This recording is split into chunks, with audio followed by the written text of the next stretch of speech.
Hello बच्चों, आइए प्रश्न को पढ़ते हैं। प्रश्न यह है, वक्र y बराबर k x माइनस k की संपूर्ण घात 2 का k के समस्त मानों के लिए अवकल समीकरण ज्ञात कीजिए। आइए सर्वप्रथम प्रश्न की मुख्य अवधारणा को जान लेते हैं।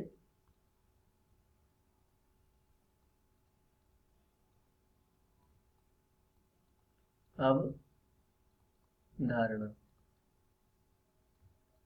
देखिए, मूलतः यह प्रश्न अवकल समीकरण से संबंधित है। अवकल समीकरण को हल करने के लिए जो भी हमारे स्वेच्छ चर पद हैं उनको हमें लुप्त करना होता है, अर्थात उनका मान निकाल करके हमें समीकरण में रखना होता है और समीकरण को अवकलज के रूप में प्रस्तुत करना होता है। तो यहाँ पर जो दी गई समीकरण है वह है y बराबर k x माइनस k की घात 2। तो इसका x के सापेक्ष हम अवकलन करेंगे। देखिए, y का यदि हम x के सापेक्ष अवकलन करते हैं तो हमें प्राप्त होगा dy बटे dx। श्रृंखला नियम के आधार पर x माइनस k, इस पूरे को x मानेंगे क्योंकि k जो है यहाँ पर अचर है, तो 2 आगे आ जाएगा k और x माइनस k। पुनः श्रृंखला नियम के आधार पर x माइनस k का करेंगे तो x का 1 और k का 0, तो यहाँ पर 1 प्राप्त होगा, अर्थात इसका अवकलन dy बटे dx 2k x minus k हमें प्राप्त होगा।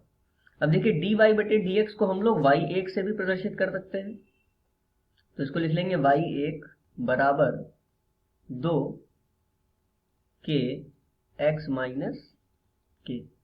अब देखिए, जो हमें समीकरण दी थी वहां पर घात में 2 है। यदि हम यहाँ पर दोनों पक्षों में वर्ग कर लें तो हमें क्या प्राप्त होगा, y1 की घात 2 बराबर 2 की घात 2 अर्थात 4 k की घात 2 x माइनस k की घात 2। तो यहाँ पर y1 की घात 2 बराबर 4 को ऐसे ही लिखेंगे, k को देखिए 2 बार लिख लेते हैं, k की घात 2 है तो k गुणा k और x माइनस k की घात 2। ऐसा इसलिए किया ताकि समीकरण 1 से हम k x माइनस k की घात 2 का मान y यहाँ पर रख पाएं। तो देखिए हमें क्या मिलेगा, y1 की घात 2 बराबर 4k और इस पूरे को हम समीकरण 1 से क्या लिख लेंगे, y। तो y1 की घात 2 का मान आ गया 4ky। अगले पृष्ठ पर इसको यहाँ से हम k का मान निकाल लेते हैं। k का मान कितना आ जाएगा, 4 और y ये इसके बटे में आ जाएंगे, तो k बराबर आ जाएगा y1 की घात 2 बटे 4y। ये हमने k का मान प्राप्त कर लिया। अब k का मान इस समीकरण में रख देते हैं जो हमने बनाई है, ये अवकलन करने के पश्चात यहां पर हम k का मान रख देंगे। तो देखिए क्या मिलेगा, y1 बराबर 2k है, यहाँ पे रखेंगे 2, k की जगह पे कितना, y1 की घात 2 बटे 4y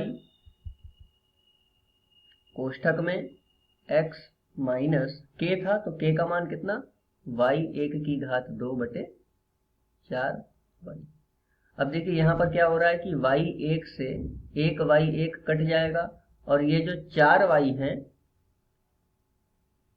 ये इधर गुणा में आ जाएंगे, या फिर 2 से इसको 2 काट लीजिए तो ये 2 से 2 पर भी कट जा रहा है, तो अब ये 2y बच रहा है, तो 2y इधर गुणा में चला जाएगा तो कितना प्राप्त होगा, 2y बराबर y1 और y1 की यहाँ पर कोष्ठक में गुणा कर देंगे तो y1 x माइनस y1 की घात 3, क्योंकि यहाँ पर y1 था, यहाँ y1 की घात 2 है और बटे में 4y।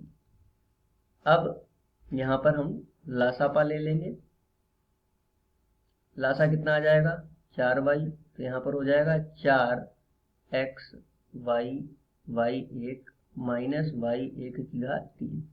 तिरछी गुणा करने पर 4 दूनी 8 y की घात 2 बराबर 4x y1 माइनस y1 की घात 3। यदि हम सबको बाएं पक्ष में ले आए तो हमें क्या प्राप्त होगा, ये y1 माइनस का है तो इधर जाकर के प्लस का हो जाएगा, तो y1 की घात 3 -4xy(y1) प्लस 8y2 बराबर 0। यह अभीष्ट समीकरण है।